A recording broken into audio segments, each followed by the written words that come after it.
So good afternoon, everyone. Welcome to a Brilliant Businesses podcast. My name is Nick Bryant, and today I'm joined by Ian Shearer from Fizz on Foot. Hello, Ian.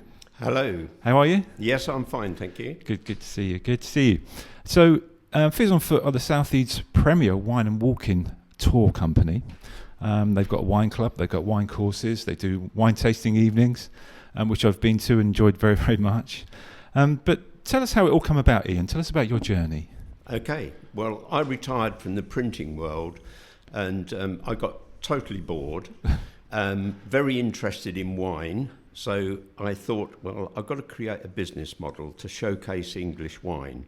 So we built the tour around English wine and we gave people an experience.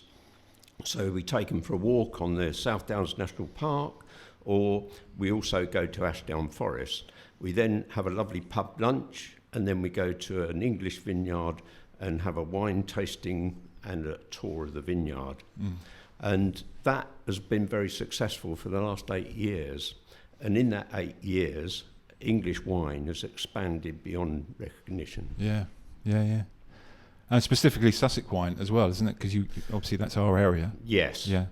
That's probably the biggest part of the country, really, in wine, because we got the same land and soil as Champagne, because it was all joined up at one point, and that's why it's been successful. Yeah, okay. So the business model is obviously the walking tours, but there's other parts of it as well, isn't there? Yes. Yeah, we do hampers, we do wine and cheese hampers, wine and chocolate hampers, in fact wine and anything hampers. And they go all over the world, so that's been a very successful add-on to the business. Yeah. So of course, so also there's the wine tasting evenings, which are run at hotels all locally. So tell us a bit about those. Yes, we decided to create a wine pairing dinner. That was the first thing that we did, which was hugely successful.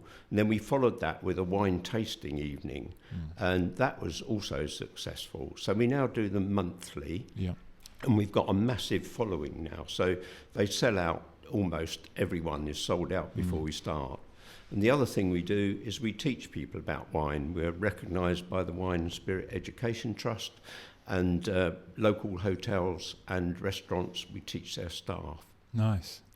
You also do a quiz on the wine tasting evening, because I really enjoyed that last time. I learned something, which was, where is the most expensive bottle of wine kept? And when you told me it was on the Titanic, I thought that was a really cool one. I use that whenever I'm out and about. I say, do you know where that was? That's a really good one. Sussex Wines have come along leaps and bounds, haven't they? And in the way they taste and how they compete against other wines. They've won awards. Yes. Yeah, they've won 61 medals in Wine GB's awards recently. That was in June. And they've also got geographic protection status now. Okay. So if it's got Sussex on the bottle, it has to be grown in the Sussex area. Yeah. I think other counties will try and follow that. Yeah, no, it's a good thing. Otherwise, people will rob our status. Yes. What about? This is an interesting one. So export, because obviously it's English wine, it's going to other countries. Other countries are really proud about their wines, but we're exporting a lot. Yes, we are, particularly to Scandinavia. Scandinavia loves rosé wine. And there's one particular vineyard where the Norwegian government have placed this massive order, and they turn up monthly, I think, in an articulated lorry and ship it all over to Norway. But also we export to Hong Kong and North America. It's a growing market for Sussex wine. Yeah. And the vineyards that you work with, you listed some of them earlier. Can you tell us about a few of them? Yes, we'll pick a few of them out. I mean, Court Garden at Ditchling, they produce some fabulous wine. I think their classic cuvee is exceptional, and it's only about £25 a bottle. And then, if you compare that to Champagne, it's probably better priced. Also, there's Ridgeview, which is in the same village actually. There's Breaky Bottom in Lewis. Funny name, but beautiful wine. There's Hidden Spring in Horham. Off the Line in Hellingley. I mean, everywhere you look, there's another vineyard springing up. Henner's in Hurstman Zoo. There's another one. And they're all growing fast as well. So you're not short of locations to take your walking tours. No, we're not. And also, a lot of them are becoming innovative. They're using different grape varieties. We're not just known for sparkling wine now.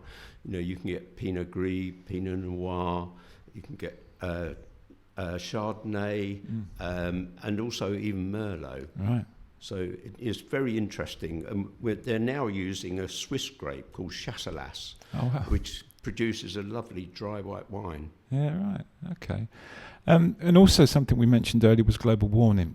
In places like France that it's getting a bit too hot for champagne, is it? That's right. Yeah. Yes, it is.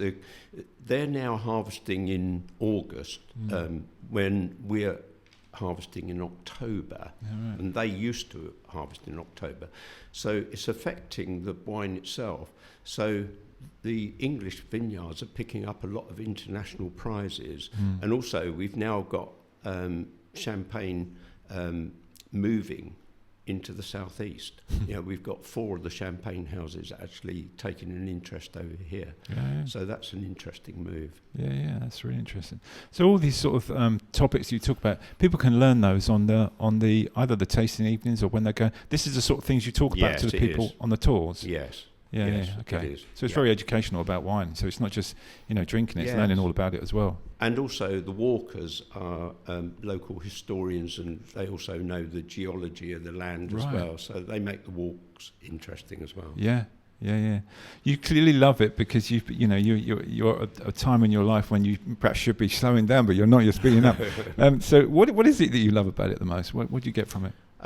Well, I think I'm very privileged to have the job I have because I showcase this lovely countryside that we live in, and also I showcase English wine, and the growth that it's got at the moment is fantastic. Yeah, it's really good. It's a lovely place to live, isn't it, around here with these lovely vineyards. And so thank you, Ian. Thank you for coming on the podcast. That's right. It was a pleasure talking to you. And I'm looking forward to the next wine tasting evening, which I think we're coming to on September the 9th. Okay. And very much so. And thank you, everyone who's listening. Thank you for listening to the podcast. If you like what we're doing, please subscribe. All Ian's details are on the bottom of this podcast, on this YouTube video and podcast. So if you are interested in wine in Sussex and want to go on one of his walking tours or anything that Ian does, then please do get in touch. So thanks very much, and we'll see you for another podcast soon. Thank you. Thank you, Nick.